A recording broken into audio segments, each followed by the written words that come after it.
நாட்டினுடைய சமூக பொருளாதார முன்னேற்றத்தில் அக்கறை கொண்ட அனைவருமே புரிந்து கொள்ள வேண்டிய ஒரு முக்கியமான விஷயம் அரசியலுக்கும் அரசுக்கும் உள்ள வித்தியாசங்கள்.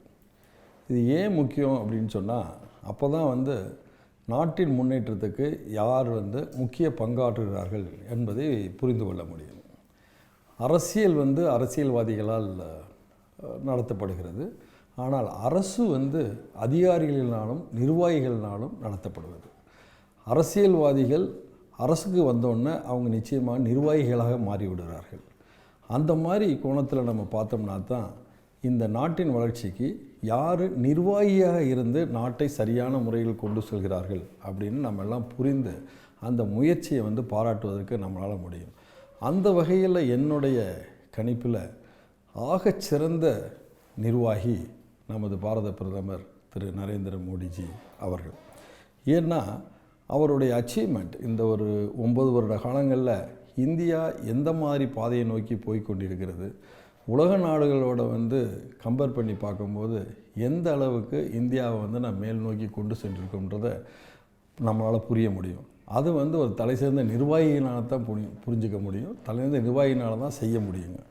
ஏன்னா 2015 இருந்து இன்றைக்கு வரைக்கும் நம்ம அளந்து பார்த்தோம்னா இந்த 9 வருட காலங்களில் நமது நாடு மொத்த ஜிடிபியில் 10வது நிலைமையில் இருந்து 5வது நிலைமைக்கு வந்திருக்கோம்னா சாதாரணமாக இல்லை. பெரிய பெரிய நாடுகள் Russia, Brazil, France, Italy and England இவங்களெல்லாம் பின்னுக்கு தள்ளி 2015 இன்றைக்குள்ளே நம்ம 5வது இடத்துக்கு வந்திருக்கிறோம். இப்போ இந்த 9 வருஷத்தில் 10வது இடத்துலேருந்து 5வது இடத்துக்கு கொண்டு வந்த நாம் அநேகமாக அடுத்த வருஷம் ஜெர்மனியையும் பின்னுக்கு தள்ளி 4வது இடத்துக்கு கட்டாயமாக சேர்ந்து விடுவோம். இன்னொன்று பார்த்திங்கன்னா, கொரோனா சமயத்திலேயே அந்த அளவுக்கு உலக பொருளாதாரமே அஃபெக்டான சமயத்திலையும் உலகத்தின் மிக வேகமாக வளர்ந்து வரும் பொருளாதாரம் உள்ள நாடு அப்படின்னு சொன்னால் அந்த பேண்டமிக் சமயத்திலேயே இந்தியா தான் இருந்திருக்குது. இதில் இன்னொரு நோட் பண்ண வேண்டிய விஷயம் என்னென்னா, பேண்டமிக் முடிஞ்சதுக்கு அப்புறமும் வேகமாக வளர்ந்து வரும் ஒரு பொருளாதாரம்னா அது இந்தியாவாக தான் இருந்து வருகிறதுங்க. இப்போ இன்னொரு அருமையான ஒரு டேட்டா ஸ்டேட்டிஸ்டிக்ஸு, இதை பார்த்தாலே இந்தியாவின் மேல் உலக நாடுகள் எந்த அளவுக்கு நம்பிக்கையும் மதிப்பையும் வைத்திருக்கின்றதை நம்ம ஈஸியாக புரிஞ்சுக்கலாங்க. 1947 இருந்து இன்றைக்கு வரைக்கும் நம்மளுக்கு இந்த ஃபாரின் டைரக்ட் இன்வெஸ்ட்மெண்ட்னு சொல்கிற வெளிநாட்டு மூலதனம் கிட்டத்தட்ட $950 பில்லியன் இது வரைக்கும் வந்திருக்குது அன்னையிலேருந்து. ஆனால் அதில் $532 பில்லியன் கடந்த 7 வருஷத்தில் தான் வந்திருக்குது. $950 பில்லியன் $532 இந்த 7 வருஷத்தில் வந்திருக்குது. இந்த 7 வருஷத்தில் வந்தது மட்டும் இல்லாமல் கிட்டத்தட்ட 132 நாடுகள் இந்த எஃப்டிஐ இந்தியாவுக்கு வந்திருக்குது. இது வெறும் நம்பர் மட்டும் இல்லைங்க. இதனுடைய எதிரொலிப்பு என்னன்னா, இந்தியாவின் மேல், இந்தியாவின் எதிர்காலத்தின் மேல், இந்தியர்களின் மேல் உலக நாடுகள் எந்த அளவுக்கு நம்பிக்கையும் மதிப்பையும் எதிர்பார்ப்பையும் கொண்டிருக்கிறன்றதுக்கு இது ஒரு அருமையான உதாரணமாக இருக்கும். அதனால் நம்ம அடுத்த நம்மளுடைய டார்கெட் அப்படின்னு பார்த்திங்கன்னா 2047 நம்ம 100 வருஷத்தை கம்ப்ளீட் பண்ண போகிறோம். அந்த சமயத்தில் நம்மளுடைய கணிப்புப்படி கிட்டத்தட்ட 21% உலக பாப்புலேஷன், உலக மக்கள் தொகை இந்தியாவில் இருக்கும் அப்படின்னு சொல்கிறாங்க. அது தவிர கிட்டத்தட்ட 20% மக்கள், உலக மக்கள் ஒரு மிடில் கிளாஸ் ஃபேமிலியாக இந்தியாவில் இருப்பாங்க. அவங்கள இப்போ நம்ம மேல் நோக்கி போய்கொண்டிருக்க அதே பாதையில் சென்று இந்தியாவை எந்த அளவுக்கு முன்னேற்றிக்கொள்வது தான் நம்மளுடைய முழுமையான ஒரு நோக்கமாக இருக்க முடியும். அது நமது பாரத பிரதமர் திரு நரேந்திர மோடியினுடைய தலைமையின் கீழே கட்டாயம் நடக்கும்னு நம்ம எதிர்பார்க்கலாம். எதிர்பார்ப்பு எப்படி வந்தது அப்படின்னு பார்த்திங்கன்னா, ஒவ்வொரு நாடும் ஒவ்வொரு வருஷமுமே ஒரு பட்ஜெட்டுன்னு ஒன்று கொண்டு வருவாங்க. அந்த பட்ஜெட்டில் என்னென்னலாம் செய்வாங்கன்னா, ஏற்கனவே நல்ல முறையில் நடந்திருக்கிற திட்டங்களை மறுபடியும் தொடர்ந்து செய்வாங்க. நிற்பாட்டின திட்டங்கள் கூட அது இன்றைக்கி தேதிக்கு அது ரெலவெண்ட்டாக இருந்துச்சுன்னா அந்த திட்டத்தை மறுபடியும் கொண்டு வருவாங்க. அது இல்லாமல் ஒரு புதியதொரு திட்டத்தையும் கொண்டு வருவாங்க. அதுதான் ஒரு முழுமையான பட்ஜெட்டாக இருக்க முடியும். இப்போ நம்ம சமீபத்தில் சமர்ப்பிக்கப்பட்ட 2023-24 பட்ஜெட்டை எடுத்துக்கிட்டோம்னா இது மூணையுமே பார்த்தவங்க நல்லா புரிஞ்சுக்கிடுவாங்க. இந்த 2047 உலகத்தின் முன்னிலையில் முதல் நாடாக இருக்க வேண்டிய நாடாக இந்தியாவை கொண்டு செல்ல வேண்டியோட முயற்சியில் தான் அந்த பட்ஜெட்டே சமர்ப்பிக்கப்பட்டது அப்படின்றத நம்ம எல்லாருமே புரிஞ்சுக்கலாங்க. அதுக்கு முக்கியமாக வந்து நான் சொன்ன வேரியஸ் அச்சீவ்மெண்ட்டுகளை 10வது இடத்துல நம்ம 5வது இடத்துக்கு வந்தோம். இன்னொரு 4வது இடத்துக்கு நம்ம உலக பொருளாதாரத்தில் போக போகிறோம். அது தவிர கடந்த 9 ஆண்டுகளில் பார்த்திங்கன்னா தனிநபர் வருமானம் 2 மடங்கு அதிகரித்து 1.97 lakhs 1,97,000 நம்ம உயர்ந்திருக்குதுங்க. அது தவிர வருங்கால வைப்பு நிதி இபிஎஃப் அப்படின்னா என்ன அர்த்தம்? இபிஎஃப்னு போகிறாங்கன்னா அவங்கெல்லாம் வந்து ஒரு ஆர்கனைஸ்டு ஒர்க்கர்ஸாக இருக்கவங்க தான் இபிஎஃப்பில் வருவாங்க. அவங்களோட இது வந்து இத்தனையோ மடங்கு அதிகரித்து கிட்டத்தட்ட 27 கோடியாக உயர்ந்திருக்குது. ஸோ அந்த மாதிரி அப்போ வேலை வாய்ப்பு இருந்தவங்க ஜாஸ்தி, வேலைக்கு வந்தவங்க ஜாஸ்தி, அதனால தான் இபிஎஃப் நிதியாகவும் அவங்க கொண்டு வந்து பண்ணிக்க முடியுதுங்க. அதுக்கப்புறம் இந்த கேஷ்லெஸ் டிரான்சாக்ஷன், எலக்ட்ரானிக் டிரான்சாக்ஷன் பார்த்திங்கன்னா கிட்டத்தட்ட யூபிஐ வழியாக மட்டும் 7,400 கோடி டிஜிட்டல் பண பரிவர்த்தனை நம்ம நாட்டில் நடந்திருக்குதுங்க. இது தவிர ஒரு முன்னேறக்கூடிய நாடு, முன்னேறும் நாடு எதை வச்சு போகணுன்னா இதெல்லாம் தான் வந்து அதுக்கு ஒரு முக்கியமான காரணியாக பார்க்கப்படுதுங்க. அதே சமயத்தில் மக்களும் அதை உணர்ந்து அவங்களுடைய வாழ்க்கை முறைகளை எப்படி வந்து அவங்க அமைச்சுக்கணுன்றது இன்னொரு முக்கியமான விஷயம். அதில் ஒரு நாகரிகம் வந்து மேலே போகும்போது இந்த வருமானத்துக்கு ஏற்ற மாதிரியோ நாட்டின் முன்னேற்றத்துக்கு ஏற்ற மாதிரியோ மக்களோட பிஹேவியர் இருக்குன்றது முக்கியமானதுங்க. அந்தபடி பார்த்திங்கன்னா தூய்மை இந்தியா திட்டத்தின் கீழே கிட்டத்தட்ட 11.7 கோடி வீடுகளில் கழிவறைகள் நமது மத்திய அரசினால் கட்டி கொடுத்துருக்காங்க. உஜாலா திட்டத்தின் கீழ் கிட்டத்தட்ட 9.6 கோடி சமையல் கேஸ் சிலிண்டர் இணைப்புகள் கொடுத்துருக்குறாங்க. உலகத்திலே முதல் முறையாக இவ்வளவு பெரிய பாப்புலேஷன் உள்ள நாட்டில் வந்து 102 கோடி பேருக்கு 220 கோடி கரோனா தடுப்பூசிகள் செலுத்தப்பட்டுள்ளன. எல்லா நாடுகளுமே முன்னேறிய நாடுகள் என்று சொல்லப்படுகிற நாடுகள் கூட நமது நாட்டிலிருந்து கொரோனா தடுப்பூசிகளை கொண்டு சென்று அவங்கள காப்பாற்றி கொண்டிருக்கிற சூழ்நிலையை நமது பாரத பிரதமர் நமது இந்தியாவுக்கு வந்து உருவாக்கி கொடுத்துருக்காருன்னா அது வந்து நிச்சயமாக மறுக்க முடியாதுங்க. அது தவிர நம்ம சம்பாதிக்கலாங்க. சம்பாதிச்சாலும் சேமிப்பு அப்படிங்கிறது தான் வந்து அவங்களுடைய எதிர்காலத்தை வந்து ஒரு உறுதி செய்கிற நிகழ்ச்சியாக இருக்க முடியும். அதுலேயும் இந்தியா பார்த்திங்கன்னா ஒரு சேமிப்பு உள்ள கண்ட்ரி. இந்த கண்ட்ரியில் வந்து it's not spending economy, savings economy உள்ள கண்ட்ரி வந்து இந்தியா. அதனால் ஒவ்வொரு குடிமகனுக்குமே சேமிப்பு பழக்கங்களை உருவாக்கணும். ஒவ்வொருத்தருக்குமே ஒரு வங்கி கணக்கு வேணும் அப்படின்ற முறையில் வந்து நம்மளுடைய பாரத பிரதமர் வந்து ஜன்தன் யோஜனான்ற ஒரு திட்டத்தை கொண்டு வந்து அனைத்து பொதுமக்களுக்குமே வந்து வங்கி கணக்கில் வேணுன்ற முறையில் பண்ணும்போது கிட்டத்தட்ட 47.8 கோடி பேருக்கு ஜன்தன் யோஜனா ஸ்கீமில் வந்து அக்கௌண்ட்டு, பேங்க் அக்கௌண்ட்டு இருக்குது. அது தவிர ஒரு மக்களுக்கு வந்து பேசிக்காக தேவையான ஒரு செக்யூரிட்டிங்க, அவங்களுக்கு ஒரு இன்சூரன்ஸ், ஏதாவது ஒரு தவறுகள் நடந்து விட்டால் அதனால் அந்த குடும்பம் பாதிக்கக்கூடாது, இன்சூரன்ஸ் அப்படின்ற ஒரு இது வந்து எல்லாரையும் போய் சேரணும் அப்படின்ற திட்டத்தின் கீழ் நம்ம பிரதமர் உருவாக்கி கொடுத்த திட்டம் தான் வந்து பிரதமரின் சுரக்ஷா பீமா அப்படின்ற ஒரு திட்டம். பிரதமரின் ஜீவன் ஜோதி திட்டம் பேர். அதில் கிட்டத்தட்ட 44.6 கோடி பேருக்கு இந்த காப்பீடு பண்ணி கொடுத்துருக்காங்க. அது வந்து பிரதமருடைய கிசான் சமான் திட்டத்தின் கீழே கிட்டத்தட்ட 11.4 கோடிக்கு மேற்பட்ட விவசாயிகளின் வங்கி கணக்கில் 2.2 லட்சம் கோடி விவசாயிகளை கொடுத்துருக்குங்க. இன்றைக்கி வந்து இந்தியா 70% மக்கள் வந்து விவசாயத்தை நம்பியிருக்கிறாங்க. விவசாயம் வந்து அழிஞ்சிச்சுன்னா அந்த நாட்டினுடைய பொருளாதாரம் நிச்சயமாக பாதிக்கப்படும். இதை முழுமையாக முயன்ற நமது பாரத பிரதமர் டைரெக்டாகவே நேரடியாகவே அந்த விவசாயிங்களுக்கு வந்து எந்த காலத்திலும் அவங்க கஷ்டப்படக்கூடாதுன்றதுக்காக அவங்க அக்கௌண்ட்டில் டைரெக்டாக கிட்டத்தட்ட 2.2 லட்சம் கோடி பணம் செலுத்தியிருக்கிறாங்க. இப்போ இந்த பட்ஜெட்டை எடுத்துட்டிங்கன்னா மறுபடியும் அதே மாதிரி தான் அக்ரிகல்ச்சரையும் விவசாயத்தையும் தோட்டக்கலையும் முன்னேற்றணும் அப்படின்ற நோக்கத்தில் வந்து நோயற்ற தரமான தோட்டக்கலை பயிர்கள், ஏன்னா இதெல்லாம் பணப்பயிர்கள், இதன் மூலமாக நம்மளுக்கு உணவு கிடைக்கிறது மட்டும் இல்லாமல் ஒரு எக்ஸ்போர்ட் ஏர்னிங்ஸ் கிடைக்கின்ற முறையில் அந்த தோட்டக்கலை பயிர்களை வந்து ஊக்குவிக்கிறதுக்காக 2200 கோடி மதிப்பில் சுத்தமான தற்சார்பு முத்தமான தாவர திட்டம் வந்து தொடங்கியிருக்கிறாங்க. இது வந்து நாட்டினுடைய விவசாயத்தை வந்து அடுத்த நிலைக்கு கொண்டு கொள்ளக்கூடிய ஒரு திட்டமாக கருதப்படுகிறேங்க. 2014ஆம் ஆண்டுலேருந்து நம்ம நாட்டில் வந்து கிட்டத்தட்ட 157 மருத்துவக் கல்லூரி தொடங்கியிருக்கிறாங்க. மருத்துவக் கல்லூரி உங்களுக்கு அனைவருக்குமே தெரியும், அது வந்து டாக்டர்களை உருவாக்கக்கூடியது. இருந்தாலும் அவங்களுக்கு வந்து சப்போர்ட்டிங் ஸ்டாஃப், நர்சஸ் என்று சொல்லப்படுகிறவரும் இருந்தால் தான் அது வந்து ஒரு முழுமையான ஒரு பலனளிக்கக்கூடியதாக இருக்குன்ற நோக்கத்தில் அந்த 157 மருத்துவக் கல்லூரிக்கு பக்கத்திலேயே 157 நர்சிங் கல்லூரிகளை வந்து இந்த பட்ஜெட்டில் வந்து அனௌன்ஸ் பண்ணியிருக்காங்க, ஏற்படுத்தப்படும்னு அனௌன்ஸ் பண்ணியிருக்காங்க.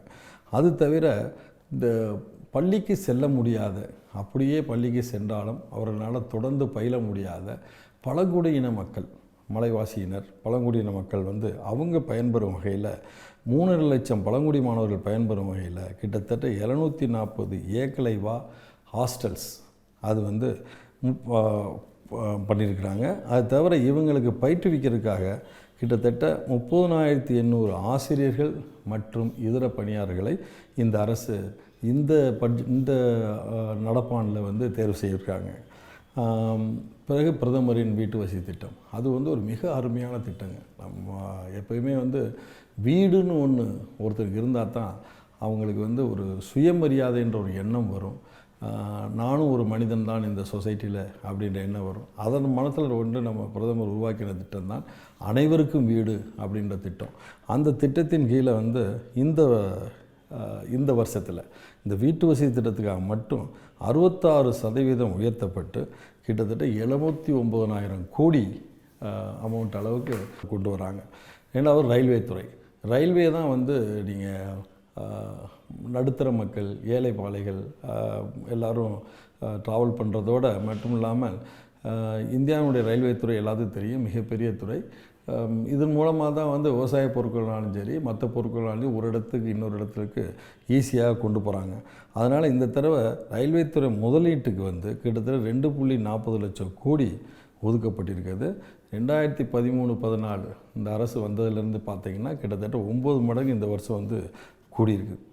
இவ்வளவு புதிய வேலை வாய்ப்புகளும் தொழில்களும் கொடுத்தாலும் கூட டெக்னாலஜிக்கலாக நம்ம நாடு வந்து மற்ற கண்ட்ரியோட ஒரு சேலஞ்ச் பண்ணுற நிலைமையை கொண்டு போனால் தான் இளைஞர்கள் வந்து முழுமையாக உலகத்தரமிக்க டெக்னாலஜி யூஸ் பண்ண முடியுன்ற அடிப்படையில் நம்ம நாட்டில் இந்த தடவை 5G சேவை வந்து எல்லாத்துக்கும் கொடுத்துருக்குறாங்க. அது தவிர இதுக்காக வந்து ஒரு 100 லெபரட்டரியும் ஸ்டார்ட் பண்ணுறாங்க. அப்புறம் வந்து ஒரு நாடு முன்னேறணும்னா அது வந்து எல்லா நிலைகள்லேயும் அந்த முன்னேற்றம் காணப்படணும். ஒரு பெரிய பெரிய சிட்டிகள் மட்டுமே மேலும் மேலும் போய்கிட்டு இருக்கிறதுனால இருந்தாருன்னா அர்பனைசேஷன் கூடணும், கிராமப்புற மக்கள்லாம் இங்கே வந்துடுவாங்க. அது வந்து ஒரு நல்ல பொருளாதார வளர்ச்சியை உருவாக்காதுன்றதுக்காக அந்தந்த கிராமங்களில் இருக்கிறவங்களும் அந்தந்த நகரங்களில் இருக்கிறவங்களும் அங்கங்கே இருந்து அங்கே இருக்கக்கூடிய வந்து பொருளாதார வசதியோ சமூக வசதியோ யூஸ் பண்ணி முன்னேறுன்ற நோக்கத்தோடு தான் 2ஆம் தர 3ஆம் தர நகரங்களையும் முன்னேற்றன்ற நமது பிரதமரின் திட்டத்துப்படி இந்த 2ஆம் நிலை 3ஆம் நிலை நகரங்களில் நகர்ப்புற கட்டமைப்புகளை ஏற்படுத்த ஒரு மிகப்பெரிய நிதி வந்து பண்ணியிருக்கிறாங்க. இதுக்கு வந்து தேசிய வீட்டு வசதி வங்கி மூலம் இதை வந்து நிர்வகிக்கிறாங்க. அடுத்தது வந்து குறு சிறு நிறுவனங்கள்லாம், நடுத்தர நிறுவனங்கள், பெரிய நிறுவனங்கள் இவங்கெல்லாம் வந்து அவங்களுடைய டாக்குமெண்ட்ஸ் எல்லாம் பாதுகாத்துக்கிறதுக்காக ஆன்லைன் மூலமாக சில வசதியெல்லாம் இந்த பட்ஜெட்லேயே பண்ணி கொடுத்துருக்குறாங்க. அப்புறம் வந்து இந்த கோபர்தன் திட்டத்தின் கீழே வந்து கழிவுகளையும் பணமாக்கும் திட்டம் அப்படின்னு சொல்லாங்க. அதுக்கு வந்து கிட்டத்தட்ட 10,000 கோடி மதிப்பீட்டில் 500 புதிய ஆலைகளை ஏற்படுத்துகிறாங்க.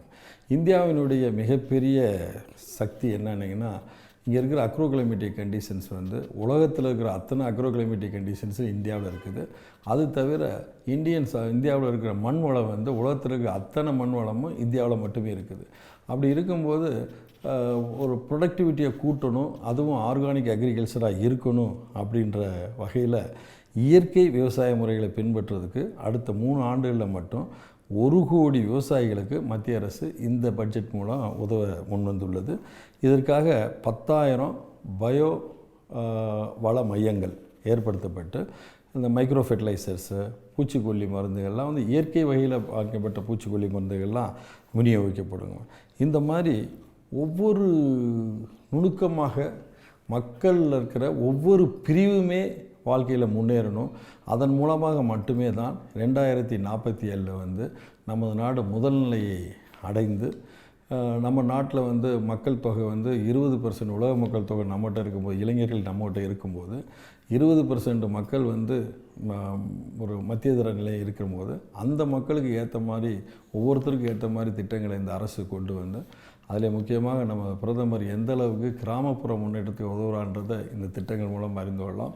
இதை அனைவரும் அறிந்து, நான் முதல்லையே சொன்ன மாதிரி அரசியலுக்கும் அரசுக்கும் உண்டான வித்தியாசத்தை புரிந்து கொண்டு, அரசியல்வாதியாக இருந்தாலும் அரசு பொறுப்பை ஏற்றவுடன் தலைசிறந்த நிர்வாகியான நமது பாரத பிரதமர் திரு நரேந்திர மோடியின் கனவுகளை நாம் எல்லோரும் கூட்டாக சேர்ந்து நனவாக்க முயற்சி எடுக்கலாம். 2045 வந்து 20% உலக இளைஞர்கள் இந்தியாவில் இருக்கிறாங்கன்னா, இப்போவே அவங்கள வந்து உலகத்தரத்துக்கு அவங்கள மேம்படுத்தி உலகளவில் அவங்களுக்கு வேலைவாய்ப்புகளை உருவாக்கணும் அப்படின்ற ஒரு நோக்கத்தோடு இந்தியாவில் வந்து 30 ஸ்கில் இந்தியா இன்டர்நேஷ்னல் மையங்களை வந்து ஏற்படுத்த போகிறாங்க. இந்த மையங்கள் மூலமாக அவர்களுக்கு தேவையான ஸ்கில் ட்ரைனிங் கொடுத்து சர்வதேச வேலைவாய்ப்புகளை நமது இளைஞர்களுக்கு உருவாக்க வேண்டும்ன்றது தான் இதனுடைய நோக்கமாகும். அது தவிர குறு சிறு மற்றும் நடுத்தர நிறுவனங்களுக்கு ஒரு மாற்றியமைக்கப்பட்ட கடன் திட்டமாக கிட்டத்தட்ட 9,000 கோடி ஒதுக்கியிருக்காங்க. இந்த திட்டம் வந்து ஏப்ரல் 1 வருது. இந்த திட்டத்தின் கீழே அடமானமே இல்லாமல் கூடுதலாக ஒரு 2 லட்சம் கோடி கடன் பெற வழிவகுக்கும்.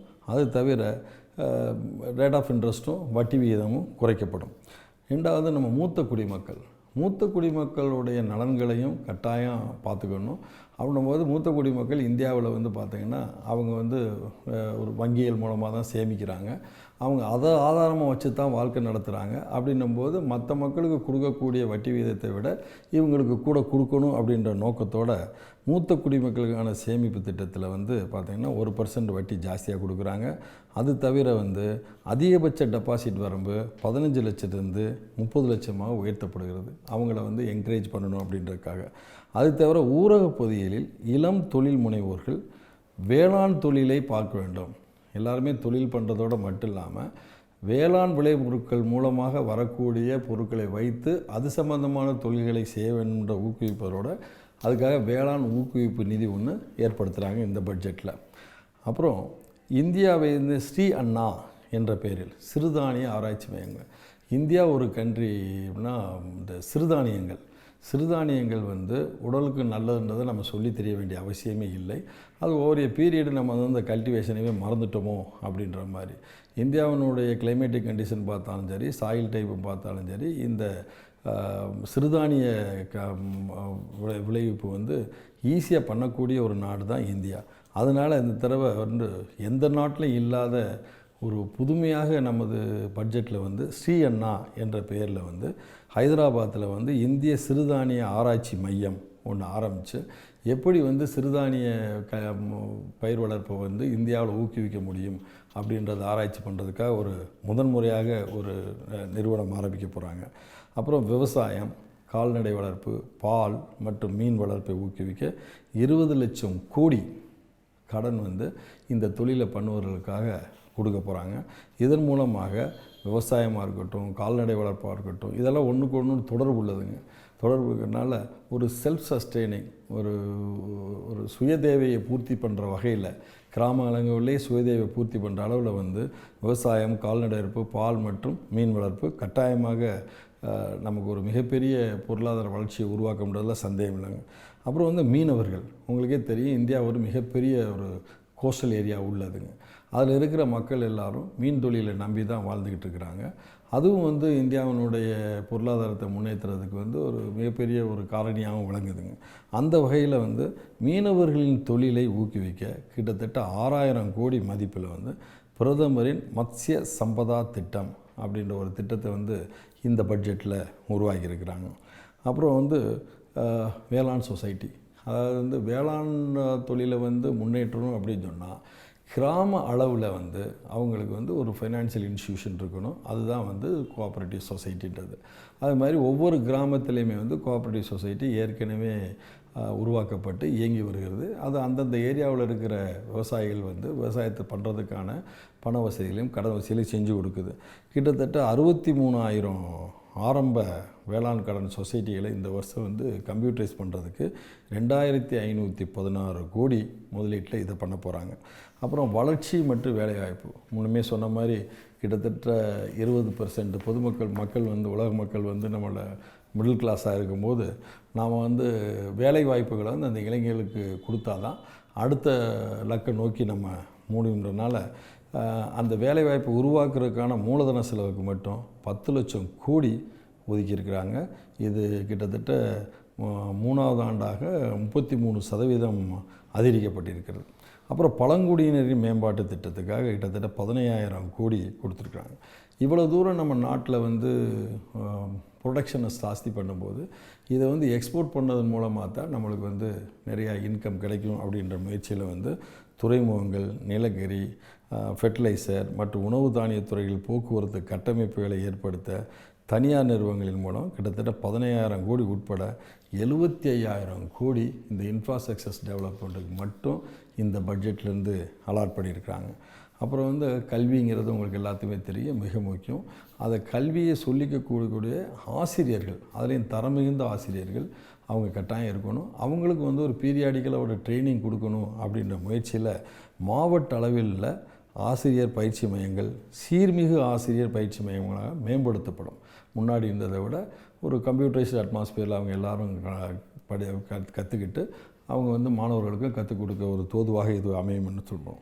அப்புறம் வந்து குழந்தைகள் மற்றும் இளைஞர்களுக்கு தரமான புத்தகங்கள் கிடைக்க தேசிய டிஜிட்டல் லைப்ரரி அதுவும் கொண்டு வர முயற்சி இந்த பட்ஜெட்டில் அனௌன்ஸ் பண்ணப்பட்டிருக்குங்க.